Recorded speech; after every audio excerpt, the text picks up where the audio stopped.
오늘 말씀은 내용이 좀 지루해질 수 있습니다. 그러나 너무나 중요한 말씀입니다. 그러니까 좀 집중해서 따라오시기를 바랍니다. 우리 청년들 또 한국말이 어려울 텐데 좀 집중해서 중요하니까 졸지 말고 졸음이 오면 허벅지 좀 꼬집어 가면서 집중해서 말씀을 듣기를 바랍니다. 오늘 말씀의 시작을 17절부터 시작해 보겠습니다. 그 다음 말씀 주십시오. 증언하기를 내가 영원히 멜기세덱의 반차를 따르는 제사장이라 하였도다. 여러분 질문할게요. 여기서 나오는 너가 누굽니까? 여기서 나오는 너는 예수님을 가리키고 있죠. 그리고 증언하기를 이라고 하는 말씀이 있죠. 증언하였다라고 그럽니다. 이 증언은 시편 110편 4절 말씀을 인용하는 것이죠. 여호와는 맹세하고 변하지 아니하시리라. 이르시기를 너는 멜기세덱의 서열을 따라 영원한 제사장이라 하셨도다. 이 시편 110편은 다윗이 하나님을 참 사랑하는 다윗이 예수님을 예언한 시입니다. 그래서 시편 110편 4절의 말씀과 오늘 본문의 말씀인 17절 말씀을 결합해서 결론을 내면 예수님께서는 멜기세덱의 반차를 쫓으신 제사장인 것을 알 수가 있습니다. 근데 시편 110편 4절을 보면 그리고 오늘 본문의 21절 말씀을 보면 이 제사장이 어떻게 임명되었다라고 말합니까? 보니까 자세히 보면 맹세로 되었다라고 합니다. 그죠? 21절 말씀을 한번 보십시다. 그들은 맹세 없이 제사장이 되었을 때 오직 예수는 자기에게 말씀하신 이로 말미암아 맹세로 되신 것이라. 주께서 맹세하시고 뉘우치지 아니하시리니 네가 영원히 제사장이라 하셨도다. 이 예수님의 제사장직은 맹세로 된 것입니다. 그러면 여러분 구약의 레위 지파의 제사장들을 한번 보겠습니다. 이 구약의 제사장들은 맹세로 세워졌습니까? 맹세로 제사장직을 받았습니까? 아니죠. 성경 어디를 찾아보아도 맹세로 받지 않았습니다. 맹세로 세워지지 않고 어떻게 모세의 율법의 규정에 따라서 세워졌습니다. 그런데 예수님은 어떻게 제사장으로 세워졌다고요? 맹세에 의해서. 율법의 규정에 따라서가 아니라 맹세에 의해서. 좀 더 구체적으로 보면 자기에게 말씀하시니, 즉 하나님께서 하신 맹세에 의해서 제사장이 되셨습니다. 그러면 여러분 또 질문하겠습니다.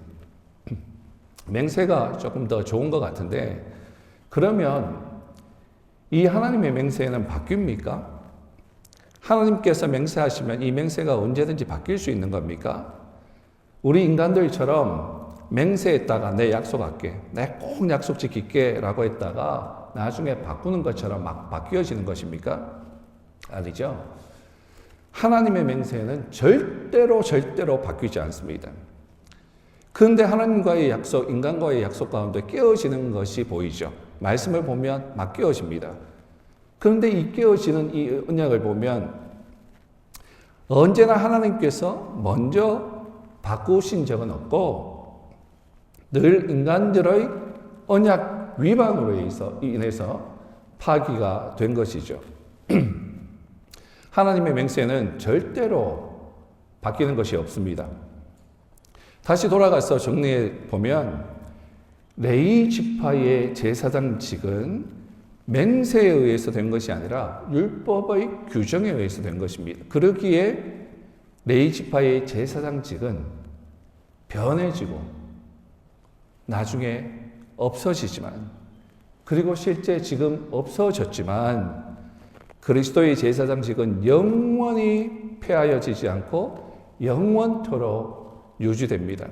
그래서 네가 영원히 제사장이라 하셨도다라고 21절 말씀은 우리에게 기록하고 보여주고 있는 것이죠. 즉 예수님은 영원히 변치 아니하는 멜기세덱의 반차를 쫓으신 제사장직을 가지고 계시는 완전하신 제사장이시다라는 말입니다. 좀 어려웠죠? 힘들었죠? 여기까지 잘 따라오셨습니까? 자, 그러면 예수님께서 멜기세덱의 반차를 쫓아서 제사장이 되셨다라고 하는데, 그러면 멜기세덱이 누구인가? 우리가 공부해 보아야 하지 않겠습니까?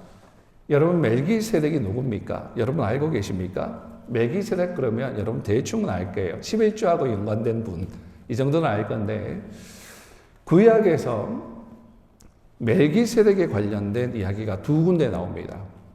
조금 전에 읽었던 시편 110편 4절에서 잠깐 나오고, 창세기 14장에 조금 더 길게 나옵니다. 창세기 14장을 보면 아브라함의 조카 롯이 살고 있던 그 지역에 전쟁이 일어나죠. 그래서 그 전쟁에 휘말려서 포로로 잡혀가죠. 모든 재산을 빼앗깁니다. 본인과 가족이 잡혀갑니다. 그때 아브라함이 이 소식을 듣고 자신의 군사 318명을 데리고 가서 적들을 쳐부수고 조카 롯과 가족을 구출해내죠. 그래서 집으로 돌아오는데, 그 돌아오는 길에 누구를 만납니까? 살렘 왕이었던 멜기세덱이라고 하는 사람을 만나죠. 그리고 이 멜기세덱은 아브라함을 축복해 줍니다. 그래서 아브라함이 그 감사로 멜기세덱에게 전리품의 10분의 1을 바치죠. 이러한 내용이 시편 110편 4절과 함께 창세기 14장에 나오는 멜기세덱이라고 하는 인물에 대해서 알려주는 내용이죠. 구약에는 그게 다예요. 그것을 받아서, 구약의 그 멜기세덱의 이야기를 받아서 지금 신약으로 넘어와서 오늘 히브리서 기자는 멜기세덱에 대해서 더 해석해주고 언급해주고 있죠. 좀 더 구체적으로 설명해주고 있습니다. 히브리서 기자는 멜기세덱에 대해서 4가지를 우리에게 알려주고 있습니다. 첫 번째는 멜기세덱은 의의 왕이고 평강의 왕이다라는 것입니다. 2절 한번 볼까요? 아브라함이 모든 것의 10분의 1을 그에게 나누어 주니라. 그 이름을 해석하면 먼저는 의의 왕이요, 그 다음은 살렘 왕이니 곧 평강의 왕이요. 멜기세덱이라고 하는 이름의 뜻은 히브리어로 나의 왕은 의이시다라는 뜻입니다. 멜은 왕이에요. 세덱은 의를 말합니다. 그래서 나의 왕은 의이시다라는 뜻이죠. 그런데 멜기세덱을 설명을 할 때 앞에 무슨 단어가 붙습니까? 살렘 왕이다라고 하는 단어가 붙죠. 살렘이 뭐죠? 살렘은 여러분 살롬 그러지 않습니까? 샬롬. 비슷한 말이죠. 그 말은 평강이라고 하는 뜻입니다. 즉 멜기세덱은 의의 왕, 평강의 왕이다라고 하는 의미죠. 여러분 질문합니다. 의의 왕, 평강의 왕, 굉장히 많이 들어보셨죠? 그렇죠? 의의 왕, 평강의 왕 누구십니까? 이사야 9장 6절 7절 말씀을 보면 이사야가 메시아 예수님에 대해서 예언하고 있죠. 한번 보겠습니다. 9장 6절 7절 제가 읽습니다. 한번 따라오십시오. 이는 한 아기가 우리에게 낳고 한 아들을 우리에게 주신 바 되었는데 그의 어깨에는 정사람이었고 그의 이름은 기묘자라 모사라 전능하신 하나님이라 영존하신 아버지라 평강의 왕이라 할 것입니다. 그 정사와 평강의 더함이 무궁하며 또 다윗의 왕자와 그의 나라에 군림하여 그 나라를 굳게 세우고 지금 이후로 영원히 정의와 공의로 그것을 보존하실 것이라. 만군의 여호와의 열심히 이를 이루시리라. 자, 여기에 보니까 예수님을 어떻게 표현하고 있죠? 정의와 공의로 다스리는 평강의 왕. 무슨 얘기입니까? 의와 평강은 예수님의 속성이에요. 예수님은 정의와 공의로 세상을 통치하시고 사람들에게 참된 평강을 주시기 위해서 이 땅에 오신 분입니다. 즉 멜기세덱은 예수님의 예표, 예수님의 그림자입니다. 그것을 말하고 있죠. 두 번째로 멜기세덱은 지극히 높으신, 두 번째 따라오십시오. 정신 차리고, 두 번째 지극히 높으신 하나님의 제사장입니다. 1절을 한번 보겠습니다. 이 멜기세덱은 살렘 왕이요 지극히 높으신 하나님의 제사장이라. 여러 왕을 쳐서 죽이고 돌아오는 아브라함을 만나 복을 빈 자라. 지극히 높으신 하나님의 제사장입니다. 여러분, 레위지파의 제사장, 어떻게 제사장이 되었다라고 얘기했죠? 율법에 의해서 되었다라고 했죠. 그러면 여러분, 이 멜기세덱은 모세의 율법이 있기 전의 분입니까? 아니면 이후의 사람입니까? 이 멜기세덱은 율법 이후의 사람입니다. 모세 시대 훨씬 이전의, 율법이 생긴 모세 시대의 이전의, 훨씬 이전의 사람입니다. 율법 전에 그는 이미 지극히 높으신 하나님의 제사장이 된 것입니다. 무엇을 말하는가? 멜기세덱은 두 번째, 율법과 전혀 상관이 없는데, 그런데 예수님은 어떠십니까? 예수님은 제사장 되심이 율법과 상관이 있습니까? 제사장은 어느 지파에서 나온다고요? 레위 지파, 그리고 아론의 자손. 자, 그러면 예수님이 레위 지파입니까? 예수님이 어느 지파죠? 예수님은 유다 지파세요. 즉 예수님은 율법과 상관없이 율법을 뛰어넘은 제사장이세요. 즉 두 번째, 멜기세덱은 예수님의 예표, 예수님의 그림자다라고 하는 것을 히브리서 기자는 말하고 있는 것입니다. 그리고 세 번째는 멜기세덱은 아브라함보다 더 위대한 신적 권위를 받았습니다. 4절 한번 볼까요? 이 사람이 얼마나 높은가를 생각해 보라. 조상 아브라함이 노량물 중 10분의 1을 그에게 주었느니라. 아브라함이 어떤 사람입니까? 아브라함은 구약 선민들을 대표하죠. 모든 믿는 자의 대표격이죠. 트럼프 대통령이 미국 사람들을 대표하죠. 이재명 대통령이 한국 사람들을 대표하죠. 아브라함은 모든 믿는 자를 대표하는 사람이죠. 그러면 여러분, 11조는 어떤 의미를 가지고 있습니까?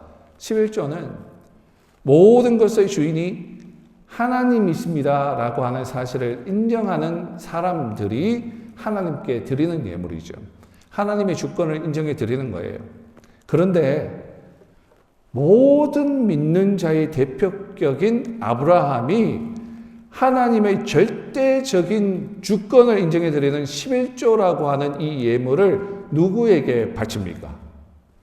멜기세덱에게 바칩니다. 이 사실은 멜기세덱이 믿는 자의 조상인 우리 모두를 대표하는 아브라함보다 더 위대한 신적인 권위를 갖고 있다라고 하는 사실을 말합니다.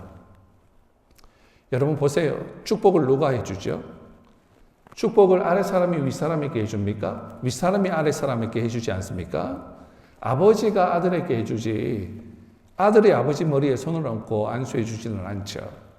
우리 재영이 가끔씩 와서 교회에서 기도하고 가는데 그때마다 올 때마다 제가 그 머리에 손을 얹어서 안수를 해줍니다. 그 아이가 제 머리에 손을 얹고 안수해 주지는 않죠. 안수는, 축복은 윗사람이 아랫사람이 해주는 것이죠.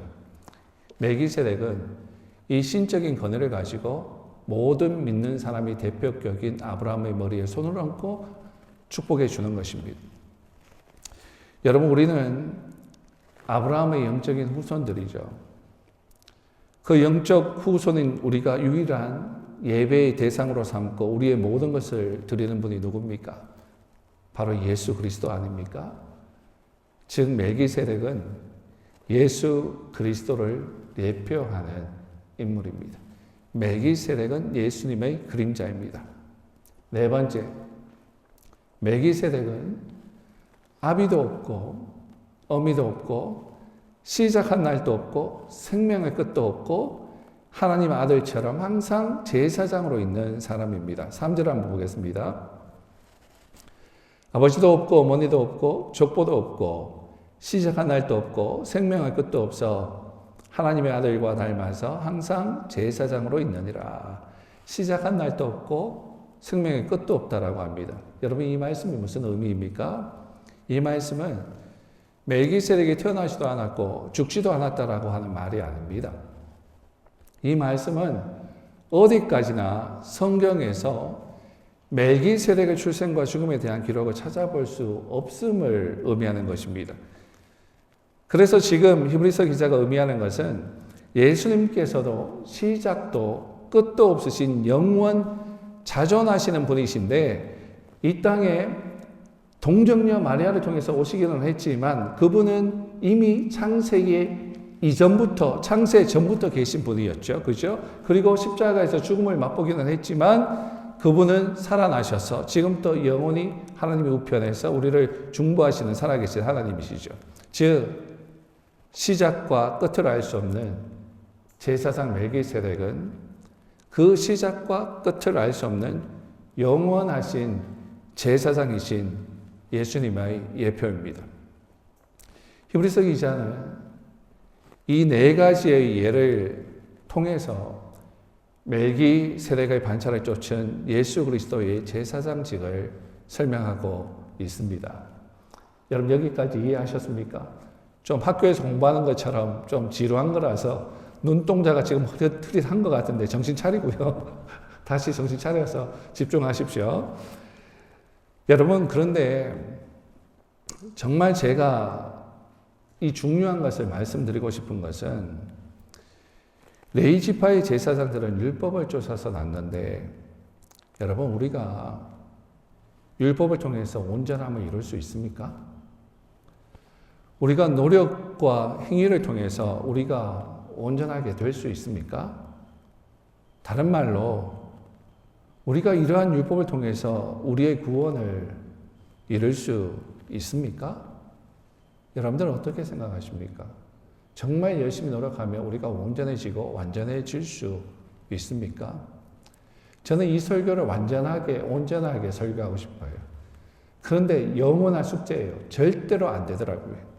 설교 준비 누가 설교 준비 다 했습니까? 라고 하면 설교가 어떻게 준비가 다 됩니까?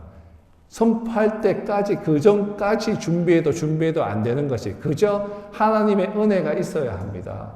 성령님께서 함께 해주셔야 이 말 한마디, 어눌한 말 한마디 가운데 성령이 감동해 해주셔야, 성도들의 마음을 터치해 주셔야 이 말씀이 완전해지고 온전해지는 것인데 제가 어떻게 완전하고 온전한 말씀을 전할 수 있겠습니까? 라고 하는 것이 저희 영원한 숙제인 것 같아요.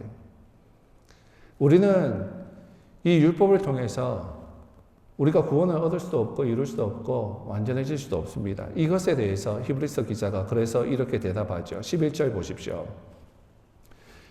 레위 계통의 제사 직분으로 말미암아 온전함을 얻을 수 있었으면 백성이 그 아래서 율법을 받았으니 어찌하여 아론의 반차를 따르지 않고 멜기세덱의 반차를 따르는 다른 한 제사장을 세울 필요가 있느냐. 여러분, 우리가 율법을 통해서 구원을 이룰 수 있다고 합니까? 성경이 뭐라고 얘기합니까? No! 아니, 그렇게 되지 않는다라고 이야기하죠. 그래서 하나님은 아론의 반차를 쫓지 않고 멜기세덱의 반차를 쫓아서 멜기세덱의 서열을 쫓는 별다른 한 제사장을 세울 필요가 있었습니다. 그런데 이 한 제사장이 누굽니까? 11절부터 좀 길지만 25절까지 우리 한 목소리를 한번 읽어보면 좋겠습니다. 이것을 히브리서 기자는 말하고 싶어요. 자, 한번 우리 한 목소리로 읽어봅니다. 시작. 레위 계통의 제사 직분으로 말미암아 온전함을 얻을 수 있었으면 백성이 그 아래서 율법을 받았으니 어찌하여 아론의 반차를 따르지 않고 멜기세덱의 반차를 따르는 다른 한 제사장을 세울 필요가 있느냐. 제사 직분이 바뀌어졌은즉 율법도 반드시 바꾸어지리니 이것은 한 사람도 제단 일을 받들지 않는 다른 지파에 속한 자를 가리켜 말한 것이라. 우리 주께서는 유다로부터 나신 것이 분명하도다. 이 지파에는 모세가 제사장들에 관하여 말한 것이 하나도 없고 멜기세덱과 같은 별다른 한 제사장이 일어난 것을 보니 더욱 분명하도다. 그는 육신에 속한 한 계명의 법을 따르지 아니하고 오직 불멸의 생명의 능력을 따라 되었으니 증언하기를 내가 영원히 멜기세덱의 반차를 따르는 제사장이라 하였도다. 전에 있던 계명은 연약하고 무익함으로 폐하고 율법은 아무것도 온전하게 못할지라. 이에 더 좋은 소망이 생기니 이것으로 우리가 하나님께 가까이 가느니라. 또 예수께서 제사장이 되신 것은 맹세 없이 된 것이 아니니 그들은 맹세 없이 제사장이 되었을 때 오직 예수는 자기에게 말씀하신 이로 말미암아 맹세로 되신 것이라. 주께서 맹세하시고 뉘우치지 아니하시리니 이가 영원히 제사장이라 하셨도다. 이와 같이 예수는 더 좋은 언약의 보증이 되셨느니라. 제사장 된 그들의 수요가 많은 것은 죽음으로 말미암아 항상 잊지 못함이로되 예수는 영원히 계심으로 그 제사장 직분도 갈리지 아니하느니라. 그러므로 자기를 힘입어 하나님께 나아가는 자들을 온전히 구원하실 수 있으니 이는 그가 항상 살아 계셔서 그들을 위하여 간구하심이라. 다시 질문합니다. 이 한 제사장이 누굽니까? 이 한 제사장은 예수 그리스도를 말합니다. 믿으십니까? 모세의 율법에는 제사장이 될 사람의 혈통적, 신체적 자격 요건에 대해서 규정하고 있죠. 그러나 그리스도께서는 레위 지파가 아니에요. 예수님은 유다 지파세요. 그러나 이 영원한 제사장 직분을 하나님으로부터 받습니다. 예수님은 율법을 뛰어넘습니다. 율법을 뛰어넘어서 무궁한 생명의 능력을 쫓아 된 것입니다. 이 말은 영원히 죽지 않는 생명력을 지닌 그리스도의 신성, 즉 그리스도의 하나님 되심을 의미합니다. 사랑하는 여러분, 그렇기 때문에 예수님은 우리에게도 마찬가지로 영원한 생명을 제공해 주실 수 있는 것입니다. 믿으십니까? 율법은 아무것도 온전케 못합니다. 그러므로 25절 한번 다시 보십시다.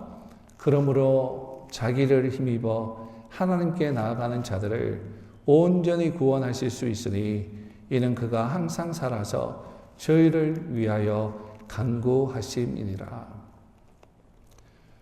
오늘 본문의 말씀의 주제를 뽑으라면 영원한 제사장, 멜기세덱의 반차를 쫓은 영원한 제사장, 예수님이라고 말할 수 있겠습니다. 그런데 우리의 적용을 위해서 오늘 핵심 단어 하나를 뽑으라고 그러면 저는 온전함을 뽑겠습니다. 뭐 뽑기도 아니고 막 뽑는데요. 저는 이 말씀을 보면서 우리를 위해서 정말 이 많은 단어들 중에서 하나를 뽑으라면 온전함이라고 하는 단어를 뽑겠습니다. 25절에 나오는 이 온전히라는 단어 보이시죠? 이 단어는 헬라어로 판텔레스라고 하는 단어입니다. 그래서 이 단어에 제가 좀 설교 준비를 하다가 마음이 많이 가서 공부를 해보았어요. 이 단어는 어떤 의미인가? 공부를 해보니까 완전히라고 하는 단어와 똑같이 사용되어지고 있었어요. 그래서 궁금증이 생겨서 조금 더 공부를 해보았습니다. 한국어로 완전과 온전이라고 번역된 단어들이 있는 성경 구절들을 찾아보았어요. 찾아보니까 헬라어로 똑같은 단어를 사용하고 있는 경우가 굉장히 많았습니다. 예를 들어서 여러분 마태복음 5장 48절 말씀 한번 보시고 히브리서 6장 1절 2절 말씀을 보면 비교를 해드릴게요. 5장 48절 말씀 보면 그러므로 하늘에 계신 너희 아버지의 온전하심 같이 너희도 온전하라. 하나님께서 예수님께서 우리에게 명령하세요. 온전해라 라고 하세요. 그리고 히브리서 우리가 지난번에 배웠던 말씀 6장 1절에 있죠. 그러므로 우리가 그리스도의 도의 초보를 버리고 죽은 행실을 회개함과 하나님께 대한 신앙과 침례들과 안수와 죽은 자의 부활과 영원한 심판에 대한 교훈의 틀을 다시 닦지 말고 그 다음 뭐라고요? 완전한 대로 나아갈지니라. 온전과 완전이라고 하는 단어를 사용했습니다. 한국어로는 번역이 틀리죠. 근데 헬라어 원문을 찾아보았어요. 그랬더니 텔리오스, 똑같은 단어를 사용하고 있었습니다. 그래서 공부를 계속해서 좀 해보니까 이 단어들의 의미가 뭔가 여러분 잘 들으십시오. 이걸 말씀드리기 위해서 지금까지 말씀드린 거예요. 이 단어의 의미는 하나님께서 만드신, 하나님이 의도하셨던 원래의 상태로 돌아가는 것을 의미하더라고요. 다시 한번, 하나님이 만드신, 하나님께서 의도하셨던 원래의 상태로 돌아가는 것을 의미합니다. 즉 원래의 상태로의 회복을 의미했습니다. 무슨 얘기냐면 창세기의 죄가 들어오기 전에 아담과 하와의 그 당시의 상태로 돌아가기를 원하신 거예요. 여러분, 죄가 들어오기 전에 어땠습니까? 완전했죠. 온전했죠. 아담과 하와는 하나님과 너무나 행복했습니다. 그런데 죄가 들어옴으로 인해서 영이 죽어요. 이전에는 영과 혼과 육이 완전한 구원이 있었지만 죄가 들어오니까 영이 죽어요. 영이 죽었다는 얘기는 하나님과 이제 함께 있지를 못해요. 왜요? 아담과 하와가 숨었잖아요. 죄 때문에. 너무나 두려워서 하나님과의 관계가 깨져 버렸어요. 혼이 또 죽어요. 옛날에는 아내와 남편이 그렇게 사랑했는데 이제는 서로 손가락질하고 싸우기 시작해요. 이 때문에 그랬다고, 쟤 때문에 그랬다고. 관계가 깨어져요. 그리고 육이 죽어요. 결국 아담과 하와는 죽죠. 육이 죽죠. 하나님은 죽지 않도록 만들었는데 죄가 죽게 만들어요. 다 깨어져 버렸어요. 그런데 이 말씀을 보니까 하나님은 원래 상태로, 죄가 들어오기 전에 원래 상태로 회복시키기를 하나님은 원하셨어요. 그런데 이것을 위해서는 히브리서 기자가 지금 열심히 설명했는데 율법으로도 안 되더라. 율법의 규정으로 제사장을 세웠지만 안 되더라. 이것을 위해서는, 원래의 상태로 돌아가기 위해서는 예수밖에 없더라는 거예요. 예수님의 십자가의 대속으로 우리의 영이 다시 살고, 예수님의 십자가의 대속으로 우리의 혼이 다시 살고, 예수님의 대속의 그 은혜로 인해서 우리의 육이 다시 부활해지는 것입니다. 여러분, 인간의 율법, 제사장, 제사로는 완전해질 수 없어요. 늘 제사장은 죽습니다. 이 제사장에게 마음을 좀 줬어요. 잘하는 것 같아요. 그랬더니 어라 죽어버리네. 또 새로운 제사장 세워서 그 제사장하고 관계를 또 맺어야 하네. 너무 피곤해. 제사도 매일 드려야 해. 어제 드렸는데 오늘 또 제지었어. 그럼 또 드려야 돼. 매일매일 제사 드리는 것도 힘들어. 언제까지 이걸 해야 되지? 율법도 완전히 지킬 수가 없어요. 노력했지만 늘 마음에 스물스물 들어오는 것이 죄성이라서 율법도 완전히 지킬 수가 없어요. 너무너무 지쳐요. 무언가 우리는 정말 온전하고 정말 완전한 것이 필요해요. 하나님, 나는 이것으로는 도저히 안 됩니다. 무언가 다른 걸 해주셔야 될 것 같습니다. 라고 고백할 수밖에 없을 것 같아요. 여러분, 그것이 무엇입니까? 오직 예수밖에 없더라는 거예요. 히브리서 기자는 오직 예수밖에 없다라고 지금 그 긴 이야기를 지금 멜기세덱을 통해서 말하고 있는 것입니다. 그래서 하나님께서 불완전한 것에서 율법과 제사와 제사장이라고 하는 이 불완전한 것에서 완전하고 영원한 것, 예수로 바꾸어 주셨습니다. 그분은 멜기세덱처럼 영원히 살아계셔요. 여러분 믿으십니까? 여러분, 이것을 설명하기에 아주 좋은 성경의 말씀이 있습니다. 예수님께서 이 예화를 드셨어요. 누가복음 15장에 나오는 탕자의 비유입니다. 여러분 이 비유를 잘 알 거예요. 그 스토리는 이렇습니다. 둘째 아들이 아버지의 유산을 챙겨서 떠났어요. 무엇을 챙겨서 떠났다고요? 유산 챙겨서 떠났어요. 둘째 아들이 재산 챙겨서 떠난 게 아니에요. 자기가 모아놓았던 것 가지고 떠난 게 아니에요. 유산 가지고 떠났어요. 유산 챙겨서 떠났어요. 여러분, 유산은 언제 받는 것입니까? 유산은 아버지가 돌아가셨을 때 받는 거예요. 둘째 아들이 이것을 요구해서 받았다라는 것은 아버지를 죽인 것이나 다름이 없다라는 얘기입니다. 살아계신 아버지를 죽여서 받은 거예요. 이런 나쁜 자식이 없어요. 유대인의 세계에서는 이럴 수가 없어요. 요즘 지금 현대의 어떤 그 문화를 가지고 생각하시지 마시고 유대인들 그 시대로 돌아가서 그 풍습을 생각하시며 말씀을 읽으면 쉽게 다가올 거예요. 요즘처럼 절대로 그럴 수가 없어요. 있을 수 없는 악한 짓입니다. 아버지를 죽여서 유산을 받은 거예요. 그런데 무슨 이유인지는 모르지만 아버지가 내주죠. 그리고 이 둘째 아들은 이방 땅으로 넘어갑니다. 성경에 나오는 이방 땅으로 넘어갔다는 말은 돌아오지 않겠다는 얘기예요. 호적에서 나가는 거예요. 근데 여러분, 유대인들은 유산이라고 해도 이 유산을 내가 다 쓰고 없애는 것은 안 됩니다. 이 기업은, 나에게 주어진 이 기업은 내가 마음대로 쓰고 팔고 없애는 것이 아니라 자기가 살아있는 동안 맡아서 잘 사용하고 보존해서 자신의 자녀에게 물려주어야 하는 것입니다. 그래서 자신의 것이 아니에요. 계속 자신의 가문이 이어서 계승해야 되는 것이죠. 그런데 자기 것처럼 생각하고 집건 줄 알고 다 가지고 가서 탕진하죠. 그렇게 멋대로 삽니다. 이방 땅에 가서 나는 돌아오지 않으리. 그런데 이 둘째 아들이 언제 아버지 집을 기억합니까? 다 탕진했을 때. 그리고 굶어 죽게 되었을 때. 말씀을 읽어보니까 얼마나 비참해졌습니까? 그죠? 유대인들이 가장 가증하게 여기는 동물이 뭡니까? 돼지죠. 말씀을 읽어보니까 돼지가 나오죠. 이방 땅에 가서 돼지 칩니다. 그리고 돼지가 먹는 쥐엄 열매라도 먹으려고 하는데 주는 사람이 없어요. 이렇게 멸시와 천대와 모욕을 당하고 살 수밖에 없게 되었어요.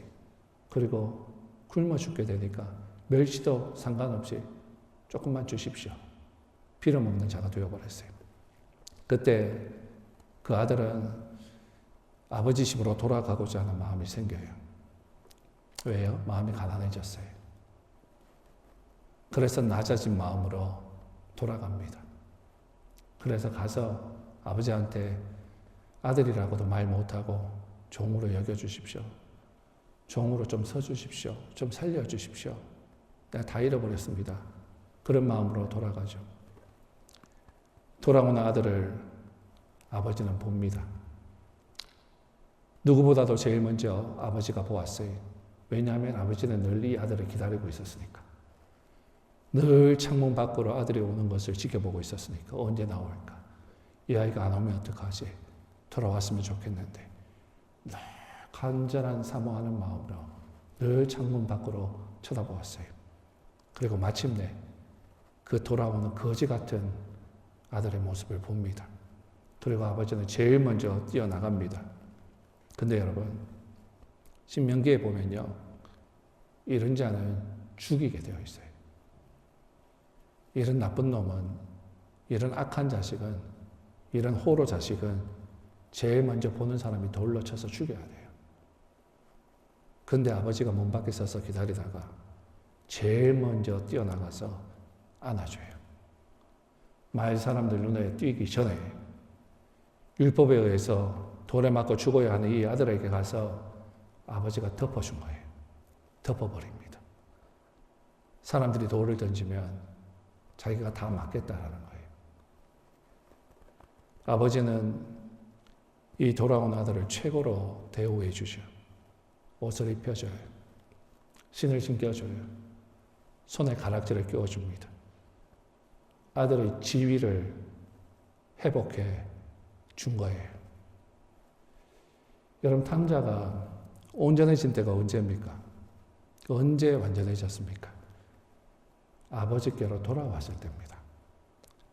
내가 실력을 갖추어서 온전해지는 것이 아니라 온전함은 특정한 상태가 아닌 하나님께로 돌아와서 하나님과의 관계가 회복되는 것을 의미하는 것입니다. 완전과 온전은 원래의 상태로 돌아가는 거예요. 요한계시록 19장 7절 8절 말씀 한번 보겠습니다. 우리가 즐거워하고 크게 기뻐하며 그에게 영광을 돌리세 어린 양의 혼인 기약이 이르렀고 그의 아내가 자신을 준비하였으므로 그에게 빛나고 깨끗한 세마포 옷을 입도록 허락하셨으니 이 세마포 옷은 성도들의 옳은 행실이로다 하더라. 7절에 보면 누가 자신을 준비합니까? 그의 아내가 준비하죠. 그죠? 아내가 준비합니다. 여러분 질문할게요. 왜 신부가 아니라 아내일까요? 신부라고 표현할 수도 있는데 왜 아내일까요? 영어로는 bride 그래서 신부라는 개념으로 적어놓은 것 같은데 이번에는 한글 성경이 조금 더 많습니다. 헬라어로 이 단어를 찾아보니까 귀네라고 하는 단어를 사용하고 있더라고요. 이 뜻은 여성, 부인이라고 하는 뜻입니다. 와이프라고 하는 그 의미가 훨씬 더 가까웠습니다. 설명해 드릴게요. 왜 아내라고 적어 놓았는지. 여러분 유대인들이 결혼식 몇 번 합니까? 유대인들이 결혼할 때 몇 번 합니까? 알면서 모르는 척. 유대인들은 결혼식 2번 하지 않습니까? 그죠? 첫 번째는 정혼입니다. 신부 집에서 약혼을 하고 거기서 잔치를 하죠. 그러고 나서 신랑은 자기 아버지 집으로 돌아가죠. 그래서 그 아버지 집에서 신부를 데려와서 살 집을 준비합니다. 열심히 뚝딱뚝딱 집을 만들어요. 그리고 가구들을 만들고 아내 데리고 와서 신부 데리고 와서 살 집을 준비합니다. 그리고 약 1년 정도의 시간이 지난 다음에 아버지가 보니까 어느 정도 다 된 것 같아요. 그래서 아무개야 이리 와봐라. 예 아버지 하고 갔더니 내가 보니까 다 준비된 것 같다. 그러니까 이제 더 준비할 필요 없고 가서 신부 데려오느라 라고 그러면 신랑이 예 아버지 하고 신부 집에 가요. 예수님이 어떻게 오실 것을 예화로 지금 말하고 있는 건데, 자, 보십시오. 신부 집에 가서 뭘 합니까? 그때 이제 결혼식을 하죠. 그때 밤에 함께 동침을 하고 그 신부가 그때 아내가 되는 거예요. 그전에는 신부예요. 그러나 준비 다 해서 2번째 가서 결혼식하고 밤에 동침을 같이 하고 아내가 되는 거예요. 그래서 아내예요. 여러분 청년들도 요즘 시대가 너무 더러워져서 결혼 전에 몸을 함부로 이렇게 사용을 하는데 절대로 그래서는 안 돼요. 하나님께서 주시는 신랑 신부 거룩하게 내가 순결하게 준비하고 기다려야 됩니다. 그게 하나님이 됐으면 세상의 그 유혹 따라 그렇게 살면 안 됩니다. 이 신부는 자신의 몸을 정결하게 잘 준비해서 이제 신랑이 올 때 그렇게 동침을 하고 진정한 아내가 되는 것이죠. 그런데 여러분 8절 보니까요. 신부에게 무엇을 입힙니까? 세마포 옷을 입혀요. 그죠? 그런데 그러면 이 세마포 옷의 의미가 뭔가, 뜻이 뭔가 우리가 알아보아야 하지 않습니까? 이 옷의 의미는 뭐냐면 그리스도의 피입니다. 예수님의 피예요.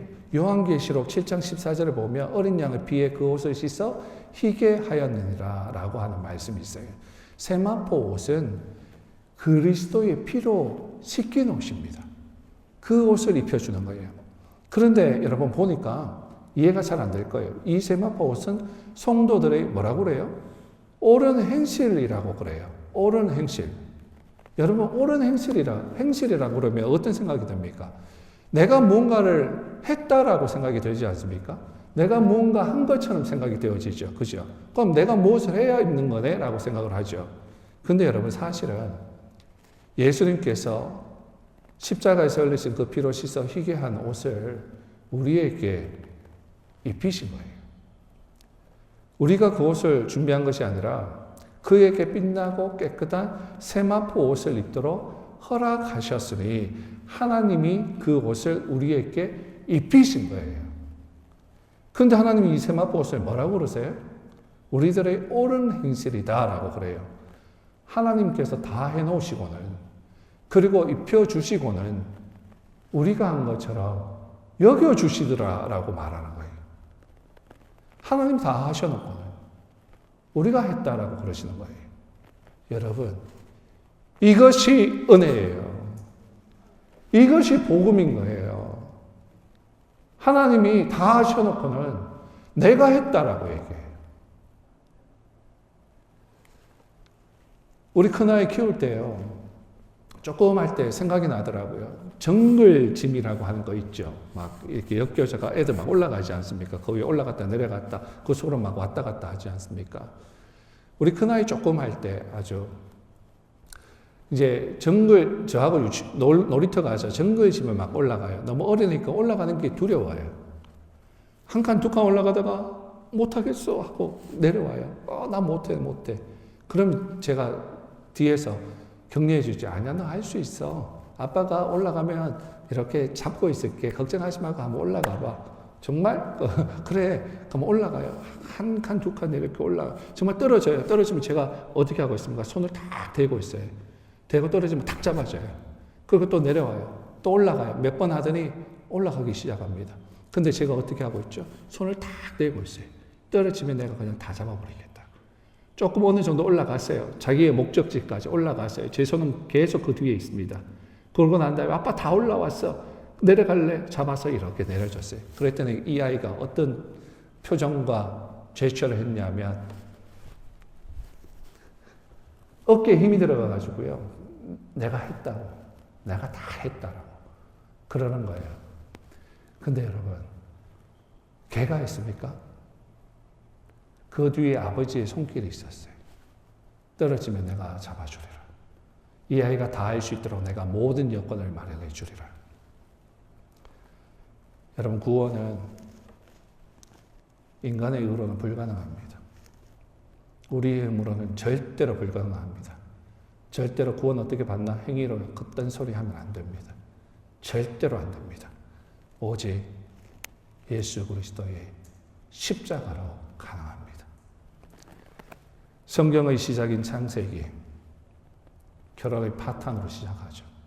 처음에 물론 하나님 완전하게 지으셨는데 얼마 지나지 않아서 결혼 생활 파탄 났어요. 근데 성경의 마지막 요한계시록 보니까 결혼의 완성으로 끝납니다. 성경은 그 깨어진 인간의 역사에 하나님께서 함께 하셔서 예수를 통해서 우리의 파탄의 이야기를 온전케 그리고 완전케 회복하시는 사랑 이야기입니다. 완전과 온전에 대해서 말씀을 드렸는데 헬라어로 보니까 같은 단어를 사용하더라라고 말씀드렸어요. 완전과 온전이 같을 수밖에 없습니다.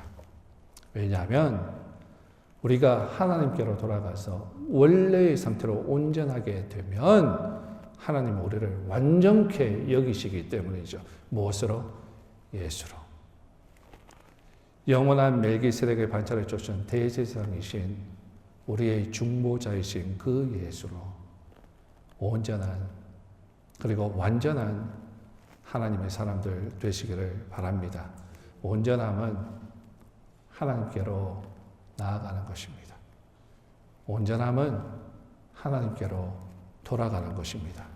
무엇으로? 오직 예수로. 사랑하는 여러분, 아직 예수님께 회개하고 돌아가지 못한 분 계십니까? 아직도 껍데기 종교 생활 가운데 안주하십니까? 아직도 이 생의 자랑이 목적이 되어서 살아가십니까?